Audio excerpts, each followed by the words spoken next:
Media செய்திகள். இன்றைய தலைப்புச் செய்திகள்.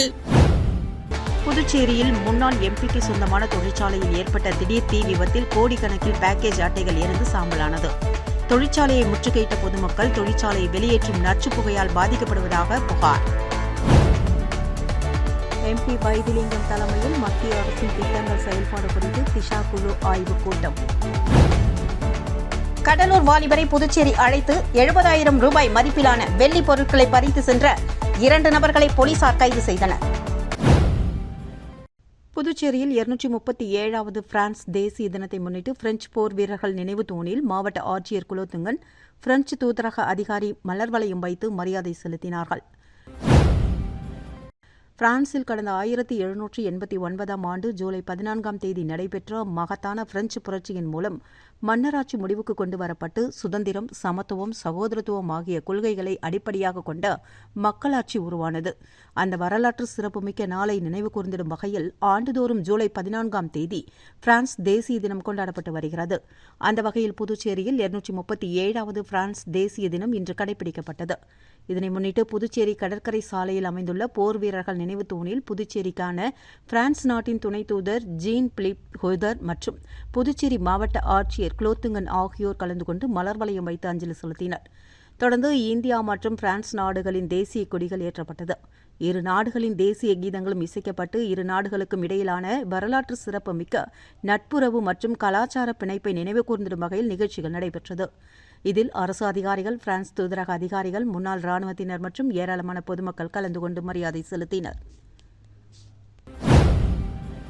கிரைஸ்ட் கலை மற்றும் அறிவியல் கல்லூரியின் 1ஆம் ஆண்டு துவக்க நிகழ்ச்சி நடைபெற்றது. கிரைஸ்ட் கலை மற்றும் அறிவியல் கல்லூரியில் 2026-27ஆம் கல்வியாண்டிற்கான 1ஆம் ஆண்டு மாணவர்களின் துவக்க நிகழ்ச்சி நடைபெற்றது. இந்நிகழ்ச்சிக்கு சாம்பால் கல்வி அறக்கட்டளையின் தலைவர் டாக்டர் SR சாம்பால் தலைமை தாங்க, தலைமை நிர்வாக அதிகாரி சுப்பிரமணியம், இயக்குநர் குமாரவேல், கல்லூரி முதல்வர் டாக்டர் அன்பழகன் உள்ளிட்டோர் கலந்து கொண்டு புதிய மாணவர்களை வரவேற்று அவர்களின் கல்வி, ஒழுக்கம் மற்றும் எதிர்கால முன்னேற்றம் குறித்து பயனுள்ள அறிவுரைகளை வழங்கினார்கள். கல்லூரியின் சிறப்பம்சங்களை கூறியும், கடந்த கால மாணவர்களுக்கு அதிக அளவில் வேலைவாய்ப்பினை வழங்கியதையும், எதிர்காலத்தில் மாணவர்களுக்கு உயர்ரக தரத்தில் வசதிகள் செய்து கொடுக்கப்பட இருப்பதையும் தெரிவித்தனர். சமூகத்தில் மக்களின் தரம் உயர கல்வி இன்றியமையாத ஒன்று என்பதனை போதனையாக கொண்ட கல்வி நிறுவனமாக கிரைஸ்ட் கல்வி நிறுவனம் விளங்குவது சிறப்புக்குரியது என்று பலரும் பாராட்டினர். இந்நிகழ்ச்சியில் 1ஆம் ஆண்டு மாணவர்கள், பெற்றோர்கள் திரளானோர் கலந்து கொண்டு உறுதிமொழி எடுத்துக் கொண்டனர். மாணவர்களின் கலைத்திறனை வெளிப்படுத்தும் வகையில் பல்வேறு கலை நிகழ்ச்சிகள் நடைபெற்றது. இதன் முழுவதுமாக உற்சாகமான மற்றும் இனிய சூழல் காணப்பட்டது. இந்நிகழ்ச்சிக்கான அனைத்து ஏற்பாடுகளும் கல்லூரி முதல்வர் டாக்டர் அன்பழகன் மற்றும் பேராசிரியர்கள் செய்திருந்தனர். மணவெளி தொகுதி தாவக MLA ராமு பிறந்தநாள் விழா நலத்திட்ட உதவிகள் வழங்கி கொண்டாட்டம். மணவெளி தொகுதி தாவக MLA ராமுவின் பிறந்தநாள் விழா தொகுதி முழுவதுமாக உற்சாகமாக கொண்டாடப்பட்டது. பல்வேறு கிராமங்களில் உள்ள கோவில்களில் சிறப்பு பூஜைகள் நடத்தப்பட்டதை அடுத்து பல்வேறு இடங்களில் பொதுமக்கள் மற்றும் சிறுவர்கள் முன்னிலையில் கேக் வெட்டி பிறந்தநாளை கொண்டாடிய ராமு ஏழை எளியோருக்கு நலத்திட்ட உதவிகளையும் வழங்கினார். தவளக்குப்பத்தில் நடைபெற்ற விழாவில் அமைச்சர் ராஜவேலு, MLAக்கள், முன்னாள் MLAக்கள், அரசியல் கட்சி நிர்வாகிகள், அரசு அதிகாரிகள், தொழிலதிபர்கள் மற்றும் தமிழக வெற்றிக்கழக நிர்வாகிகள் உள்ளிட்ட ஏராளமானோர் கலந்து கொண்டு சட்டமன்ற உறுப்பினர் ராமுவிற்கு பொன்னாடை அணிவித்து பிறந்தநாள் வாழ்த்துக்களை தெரிவித்தனர். புதுச்சேரியில் சாலையோர மரம் வேரோடு சாய்ந்து டெம்போ மீது விழுந்தது. அதிர்ஷ்டவசமாக உயிர் சேதம் ஏதும் ஏற்படவில்லை. பிரெஞ்சு கால கட்டமைப்பில் நேர்த்தியாக வடிவமைக்கப்பட்ட சாலைகள் மற்றும் சாலையோர மரங்கள் புதுச்சேரியின் தனி சிறப்பாக விளங்கி வருகின்றன. கடற்கரைக்கு செல்லும் முக்கிய சாலைகளில் ஒன்றான புசி வீதியில் இன்று காலை பழமையான மரம் ஒன்று திடீரென வேரோடு சாய்ந்து சாலையில் சென்ற டெம்போ மீது விழுந்தது. பரபரப்பான காலை வேளையில் இந்த சம்பவம் நடந்தபோதும் அந்த பகுதியில் பாதசாரிகள் யாரும் இல்லாததால் உயிர் சேதம் ஏதும் ஏற்படவில்லை. மரம் விழுந்ததில் டெம்போ சேதமடைந்தது. மேலும் மரத்தின் கிளைகள் அருகில் இருந்த மின்கம்பத்தின் மீது விழுந்ததால் மின்கம்பமும் உடைந்து சேதமடைந்தது. இதன் காரணமாக புசி வீதியில் சிறிது நேரம் போக்குவரத்து பாதிக்கப்பட்டது. தகவல் அறிந்து விரைந்து வந்த காவல்துறையினர் மற்றும் தீயணைப்புத் துறையினர் மரத்தை வெட்டி அகற்றி அதன் இடுக்கில் சிக்கியிருந்த டெம்போவை மீட்டெடுத்தனர். பின்னர் போக்குவரத்து சீரமைக்கப்பட்டு மின்சாரம் வழங்கப்பட்டது. எம்பி வைத்திலிங்கம் தலைமையில் மத்திய அரசின் திட்டங்கள் செயல்பாடு குறித்து திஷா குழு ஆய்வுக் கூட்டம். புதுச்சேரி மாவட்ட ஆட்சியர் அலுவலகத்தில் மத்திய அரசின் நிதி உதவியுடன் செயல்படுத்தப்படும் பல்வேறு திட்டங்கள் தொடர்பான திஷா குழு ஆய்வுக் கூட்டம் குழு தலைவர் வைத்திலிங்கம் MP தலைமையில் நடைபெற்றது. இக்கூட்டத்தில் குழு துணைத் தலைவர் செல்வகணபதி எம்பி, அமைச்சர் ராஜவேலு, எம்எல்ஏக்கள் சரவணகுமார், ஏகேடி ஆறுமுகம், செந்தில்குமார், நேரு, மோகன்தாஸ், செந்தில் அழகானந்தம், கார்த்திகேயன், ராமு மற்றும் ரவிக்குமார், மாவட்ட ஆட்சியர் குலோத்துங்கன் உட்பட பல்வேறு துறை அதிகாரிகள் பங்கேற்றனர். கூட்டத்தில் நகர மற்றும் கிராம திட்டமிடல் துறை, மாவட்ட ஊரக வளர்ச்சித்துறை மற்றும் நிலம் மற்றும் சர்வே பதிவேடுகள் துறை, குழந்தைகள் மேம்பாட்டுத்துறை உட்பட பல்வேறு துறைகளின் செயல்பாடுகள் குறித்து துறைத் தலைவர்கள் விரிவாக விளக்கமளித்தனர். மேலும் மத்திய அரசின் முக்கிய திட்டங்களின் செயல்பாடு, திட்ட மதிப்பீடு மற்றும் முன்னேற்றப் பணிகள் குறித்து ஆய்வு மேற்கொள்ளப்பட்டது. குறிப்பாக 100 நாள் வேலை திட்டம், கிராம சேவா யோஜனா, ஆயுஷ்மான் பாரத் உட்பட மத்திய அரசின் பல்வேறு நலத்திட்டங்களின் செயல்பாடுகள் குறித்து விரிவாக ஆலோசிக்கப்பட்டது. இக்கூட்டத்தில் எம்எல்ஏக்கள் தங்களது தொகுதிகளுக்கான கோரிக்கைகளையும் முன்வைத்தனர்.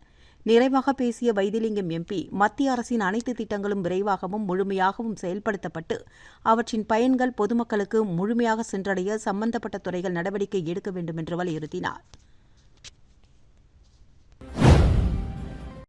பாஜக மாநில செயலாளர் துரை சேனாதிபதி பிறந்தநாளை முன்னிட்டு காரைக்காலில் முதியோர் இல்லத்தில் முதியோர்களுக்கு மதிய உணவு வழங்கப்பட்டது.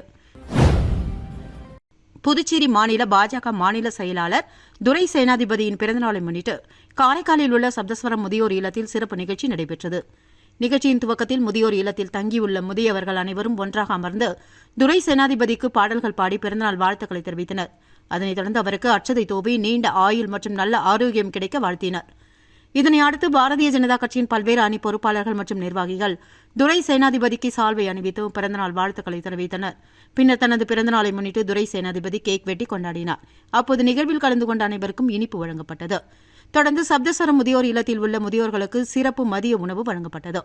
இந்த நிகழ்ச்சியில் பாஜக நிர்வாகிகள், தொண்டர்கள் மற்றும் முதியோர் இல்ல நிர்வாகிகள் கலந்து கொண்டு துரை சேனாதிபதிக்கு பிறந்தநாள் வாழ்த்துக்களை தெரிவித்தனர். புதுச்சேரியில் முன்னாள் எம்பிக்கு சொந்தமான தொழிற்சாலையில் ஏற்பட்ட திடீர் தீ விபத்தில் கோடிக்கணக்கில் பேக்கேஜ் அட்டைகள் எரிந்து சாம்பலானது. தொழிற்சாலையை முற்றுகையிட்ட பொதுமக்கள் தொழிற்சாலையை வெளியேற்றும் நச்சுப் புகையால் பாதிக்கப்படுவதாக புகார். புதுச்சேரி திருக்காஞ்சி கிராமத்தில் முன்னாள் எம்பி கோகுலகிருஷ்ணனுக்கு சொந்தமான நித்யா பேக்கேஜிங் என்கிற தனியார் தொழிற்சாலை இயங்கி வருகிறது. இங்கு 500க்கும் மேற்பட்டோர் பணிபுரிந்து வருகின்றனர். இந்த தொழிற்சாலை குடோனில் அட்டை பெட்டிகள், அதனை தயாரிக்க பயன்படும் மூலப்பொருட்கள் இருந்தது. நேற்று இரவு குடோனில் திடீரென தீ பிடித்தது. இந்த தீ மலமளவென கொழுந்துவிட்டு எரிய துவங்கியது. அப்போது அங்கிருந்த ஊழியர்கள் அனைவரும் அலறி அடித்துக் கொண்டு வெளியே ஓடி வந்தனர். தீயால் அந்த குடோனில் மேல்பரப்பில் பொருத்தப்பட்டிருந்த சோலார் பேனலும் தீப்பிடித்து எரிந்தது. இதுகுறித்து தீயணைப்பு நிலையத்திற்கு தகவல் தெரிவிக்கப்பட்டதை அடுத்து புதுச்சேரி, வில்லியனூர், மடுகரை, கோரிமேடு பகுதிகளில் இருந்து தீயணைப்பு வீரர்கள் 5 வண்டிகளில் வந்து தீயை அணைக்கும் பணியில் ஈடுபட்டனர். இருப்பினும் தீயை கட்டுப்படுத்த முடியவில்லை. எனவே தீ அந்த தொழிற்சாலையில் மற்ற பகுதிகளுக்கு பரவாமல் இருக்க தீயணைப்பு வீரர்கள், அங்கு பணி செய்யும் ஊழியர்கள் சேர்ந்து குடோனை சுற்றி வெளியே வைக்கப்பட்டிருந்த பொருட்களை பொக்லைன் இயந்திரம் மூலமாக அகற்றினர். தீ விபத்திற்கான காரணம் குறித்து விசாரணை நடத்தப்பட்டு வரும் நிலையில் கோடிக்கணக்கான பொருட்கள் எரிந்து சாம்பலானது தெரியவந்துள்ளது. தொடர்ந்து தீயணைப்பு ஊழியர்கள் தீயை அணைக்கும் பணியில் ஈடுபட்டு வருகின்றனர். இப்பணி நள்ளிரவுக்கு மேல் நீடித்தது. மேலும் இரவு ஏற்பட்ட திடீர் தீ விபத்து காரணமாக சுமார் 50 டன் பேக்கேஜ் செய்ய பயன்படுத்தப்படும் அட்டைகள் எரிந்து நாசமானது. இருப்பினும் தொழிற்சாலைக்குள் குவித்து வைக்கப்பட்டிருந்த அட்டை மற்றும் பிற பொருட்கள் தொடர்ந்து எரிந்து கொண்டிருந்ததால் தீயை முழுமையாக அணைக்க முடியாமல் வீரர்கள் திணறினர். இந்நிலையில் புகையால் சுற்றுப்பகுதியில் உள்ள கிராம மக்கள் சம்பவ இடத்தில் ஒன்று திரண்டனர். அப்பகுதி மக்கள் தொழிற்சாலையை முற்றுகையிட்டு தொழிற்சாலை புகையால் பொதுமக்கள் அதிக அளவில் பாதிக்கப்படுவதாகவும் அருகில் உள்ள பள்ளியின் குழந்தைகள் பாதிக்கப்படுவதாகவும் குற்றம் சாட்டி அதிகாரிகளுடன் வாக்குவாதத்தில் ஈடுபட்டனர். இதனால் அப்பகுதியில் பதற்றமான சூழ்நிலை நிலவிய நிலையில் காவல்துறையினர் கூடுதல் பாதுகாப்பு ஏற்பாடுகளை செய்து நிலைமையை கண்காணித்து வருகின்றனர். தீ விபத்திற்கான துல்லியமான காரணம் மற்றும் சேத மதிப்பு குறித்து அதிகாரிகள் விசாரணை மேற்கொண்டு வருகின்றனர். கடலூர் வாலிபரை புதுச்சேரி அழைத்து 70,000 ரூபாய் மதிப்பிலான வெள்ளி பொருட்களை பறித்து சென்ற 2 நபர்களை போலீசார் கைது செய்தனர். கடலூரை சேர்ந்த கார்பெண்டர் சஞ்சயை இன்ஸ்டாகிராம் மூலமாக பழகிய புதுச்சேரியை சேர்ந்த ஜெயக்குமார் மண்ணாடிப்பட்டு ஏரிக்கரைக்கு மது அருந்த வருமாறு அழைப்பு விடுத்துள்ளார். அங்கு ஜெயக்குமார் மற்றும் அவரது நண்பர் ஜெயபிரதாபனுடன் மது அருந்து கொண்டிருந்த போது போதையில் இருந்த சஞ்சயை இருவரும் தாக்கி அவர் அணிந்திருந்த 70,000 ரூபாய் மதிப்பிலான வெள்ளி செயின், குருமாத், அரைஞான் கயிறு மற்றும் செல்போனை பறித்துக் கொண்டு தப்பிச் சென்றனர். இதுகுறித்து சஞ்சய் அளித்த புகாரின் பேரில் திருக்கனூர் போலீசார் வழக்கு பதிவு செய்து ஜெயக்குமார், ஜெயபிரதாபன் ஆகிய இருவரையும் கைது செய்தனர். மேலும் அவர்களிடம் இருந்து பறிக்கப்பட்ட பொருட்கள் மற்றும் பயன்படுத்திய பைக் உள்ளிட்டவற்றை பறிமுதல் செய்தனர். பின்னர் இருவரும் நீதிமன்றத்தில் ஆஜர்படுத்தப்பட்டு காலாப்பட்டு மத்திய சிறையில் அடைக்கப்பட்டனர். கைது செய்யப்பட்ட இருவர் மீதும் ஏற்கனவே வழிப்பறி மற்றும் கஞ்சா வழக்குகள் நிலுவையில் இருப்பது குறிப்பிடத்தக்கது. புதுச்சேரி அடுத்த திருக்கனூரில் மாணவன் மீது தனியார் பள்ளி வாகனம் மோதிய விபத்தில் மாணவன் சம்பவ இடத்திலேயே உயிரிழப்பு. ஆத்திரமடைந்த பொதுமக்கள் பள்ளி வாகனத்தை அடித்து உடைத்து நொறுக்கியதால் பரபரப்பு. புதுச்சேரி திருக்கனூர் அடுத்த கைக்கிளப்பட்டு கிராமம் மாரியம்மன் கோவில் வீதியைச் சேர்ந்தவர் ராமு. இவருடைய மகன் அவினேஷ் குனிச்சம்பட்டு அரசு பள்ளியில் 11ஆம் வகுப்பு படித்து வருகிறார். இன்று காலை மாணவன் அவினேஷ் தனது இருசக்கர வாகனத்தில் வழக்கம் போல் பள்ளிக்கு சென்று கொண்டிருந்தார்.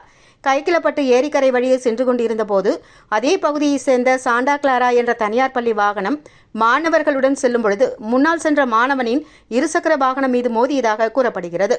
இதில் மாணவன் நிலை தடுமாறி கீழே விழுந்த நிலையில் மாணவன் மீது பேருந்து ஏறி இறங்கியதில் உடல் நசுங்கி சம்பவ இடத்திலேயே உயிரிழந்தார். இதுகுறித்து தகவல் அறிந்து ஒன்று திரண்ட அந்த பகுதி மக்கள் விபத்து ஏற்படுத்திய தனியார் பள்ளி பேருந்தை அடித்து உடைத்து நொறுக்கினார்கள். இதில் வாகனம் முழுவதுமாக சேதமடைந்தது.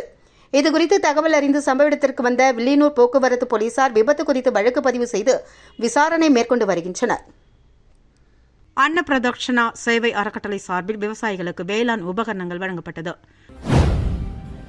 புதுச்சேரி மாநிலத்தில் கிராமப்புற சிறு குறு விவசாயிகளின் வாழ்வாதாரத்தை மேம்படுத்தும் நோக்கில் கார்ப்பரேட் சமூக பொறுப்பு திட்டத்தின் கீழ் கெம்பேப் அல்கலிஸ் லிமிடெட் நிறுவனமும் அன்னப்பிரதர்ஷனா சேவை அறக்கட்டளையும் இணைந்து சமூக நல நிகழ்ச்சியை நடத்தியது. இதில் திருக்காஞ்சி, உருவையாறு, குனிச்சம்பட்டு, வில்லியனூர், மடுகரை, சாத்தமங்கலம், கழுப்பெரும்பாக்கம், சடையாண்டிக்குப்பம், பள்ளித்தென்னல், கோர்க்காடு மற்றும் மஞ்சக்குப்பம் உட்பட கிராமங்களைச் சேர்ந்த சிறு மற்றும் குறு விவசாயிகள் பங்கேற்றனர். இந்த நிகழ்ச்சியில் அன்னப்பிரதர்ஷனா சேவை அறக்கட்டளை நிறுவனர் பிரவீன் வரவேற்புரையாற்ற கேம்பப் அல்கலிஸ் நிறுவனத்தின் மூத்த மேலாளர் கார்த்திகேயன் சிறப்பு விருந்தினராக கலந்து கொண்டார். தொடர்ந்து துணை பொது மேலாளர் கண்ணப்பன், சிவில் துறை மேலாளர் இளங்கோபன் ஆகியோர் பேசினர். மூத்த நிர்வாகி ராஜா அப்பொழுது உடன் இருந்தார். இதில் 27க்கும் மேற்பட்ட சிறு குறு விவசாயிகளுக்கு பேட்டரி ஸ்பிரேயர் மற்றும் 30 கிலோ விதைகள், பஞ்சகாவியம், மீன் அமிலம் உட்பட 20 வகையான வேளாண் உபகரணங்கள் மற்றும் இடுபொருட்கள் வழங்கப்பட்டது. மேலும் உழவன்குடில் நிறுவனத்தின் நிறுவனர் முத்து மற்றும் இயற்கை விவசாயி வீரப்பன் உள்ளிட்டோர் இயற்கை வேளாண்மை மற்றும் நிலையான விவசாய முறைகள் குறித்து விவசாயிகளுக்கு பயிற்சி அளித்து ஆலோசனைகளை வழங்கினார்கள். நிகழ்ச்சியை திட்ட ஒருங்கிணைப்பாளர்கள் லோகேஷ், சத்யா உள்ளிட்டோர் ஒருங்கிணைப்பு செய்திருந்தனர். ஏற்பாடுகளை மங்களம் பகுதியைச் சேர்ந்த நாகராஜ் மற்றும் பள்ளித்தென்னலை சேர்ந்த தேவராஜ் உள்ளிட்டோர் செய்திருந்தனர். என்ஆர் காங்கிரஸ் பாஜக அரசை கண்டித்து மார்க்சிஸ்ட் கம்யூனிஸ்ட் கட்சி சார்பில் கண்டன ஆர்ப்பாட்டம். புதுச்சேரியில் என்ஆர் காங்கிரஸ் பாஜக கூட்டணி அரசின் மக்கள் விரோத கொள்கைகளை கண்டித்து மார்க்சிஸ்ட் கம்யூனிஸ்ட் கட்சி சார்பில் கண்டன ஆர்ப்பாட்டம் நடத்தப்பட்டது. இந்த ஆர்ப்பாட்டத்தில் மாநிலத்தில் நிலவும் குடிநீர் தட்டுப்பாடு, மின்வெட்டு, விலைவாசி உயர்வு, வேலைவாய்ப்பின்மை, சட்டம் ஒழுங்கு சீர்கேடு, அரசு துறைகளில் காலி பணியிடங்களை நிரப்பாதது, புதிய தொழிற்சாலைகளை கொண்டு வராதது உட்பட பல்வேறு பிரச்சினைகளை கண்டித்து முழக்கங்கள் எழுப்பப்பட்டது. மேலும் உள்ளாட்சி தேர்தலை உடனடியாக நடத்த வேண்டும், மகளிருக்கு மாதம் 4000 உரிமைத் தொகை வழங்கிட வேண்டும், புதிய வேலைவாய்ப்புகளை உருவாக்க வேண்டும், அரசு துறைகளில் உள்ள காலி பணியிடங்களை நிரப்பிட வேண்டும், பொதுமக்களின் அடிப்படை தேவைகளை அரசு உடனடியாக பூர்த்தி செய்திட வேண்டும் என்றும் வலியுறுத்தப்பட்டது. இந்த ஆர்ப்பாட்டத்தில் மார்க்சிஸ்ட் கம்யூனிஸ்ட் கட்சியின் மாநில, மாவட்ட மற்றும் கிளை நிர்வாகிகள், தொண்டர்கள் உட்பட ஏராளமானோர் கலந்து கொண்டு அரசுக்கு எதிரான கண்டன முழக்கங்களை பதிவு செய்தனர்.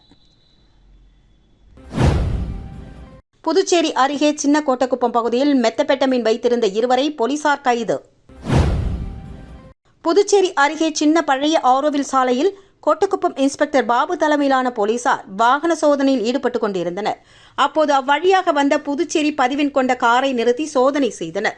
காரில் இருந்த 2 பேரை விசாரித்ததில் அவர்கள் இருவரும் முன்னுக்கு பின் முரணாக பதில் அளித்ததை அடுத்து அவர்களை காவல் நிலையத்திற்கு அழைத்து வந்து தீவிர விசாரணையில் ஈடுபட்டனர். அந்த விசாரணையில் ஒருவர் விழுப்புரம் மேல்செட்டி தெருவை சேர்ந்த ராகேஷ், மற்றொருவர் சென்னை கொருக்குப்பேட்டை பகுதியைச் சேர்ந்த நரேஷ்குமார் என்பது தெரியவந்தது. மேலும் அவர்களை சோதனை செய்ததில் 2 கிராம் மெத்தபெட்டமைன் மற்றும் அதை பயன்படுத்தும் ஊதுகுழல் 2 ஆகியவற்றை கைப்பற்றினர்.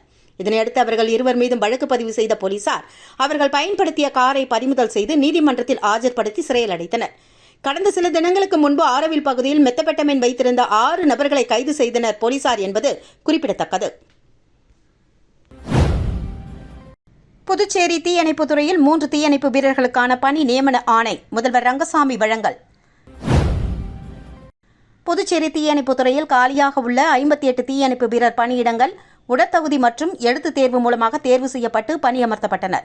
அதில் தேர்வு செய்யப்பட்ட 2 பெண்கள் உட்பட 3 பேர் சொந்த காரணங்களுக்காக தங்களது பணியினை சமீபத்தில் ராஜினாமா செய்தனர். இதனையடுத்து அந்த இடங்களை நிரப்பிடும் பொருட்டு தகுதியின் அடிப்படையில் காத்திருப்பு பட்டியலில் இருந்த 3 பேர் தேர்வு செய்யப்பட்டு பணி நியமன ஆணை வழங்கும் நிகழ்ச்சி நடைபெற்றது.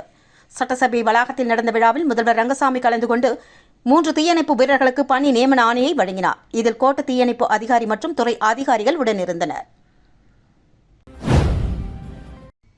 புதுச்சேரி நித்யா பேக்கேஜிங் என்ற அட்டை தயாரிப்பு தொழிற்சாலையில் ஏற்பட்ட பயங்கர தீ விபத்தில் பல கோடி ரூபாய் மதிப்பிலான பொருட்கள் எரிந்து நாசமானது. புதுச்சேரி பில்லியனூர் அருகே ஒதியம்பட்டு கிராமத்தில் செயல்பட்டு வரும் நித்யா பேக்கேஜிங் என்ற அட்டை தயாரிப்பு தொழிற்சாலையில் நேற்று இரவு திடீரென தீ விபத்து ஏற்பட்டது.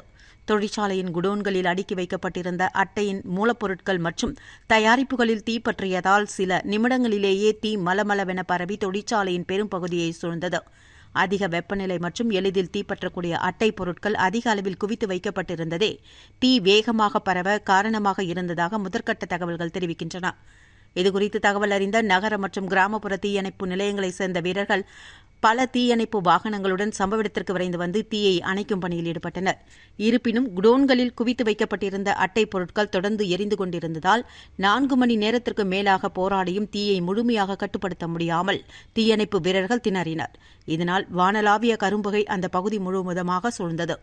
மேலும் தீயணைப்பு வாகனங்கள் போதுமான அளவில் இல்லாததால் தீயை கட்டுப்படுத்துவதில் பெரும் சவால் ஏற்பட்டது.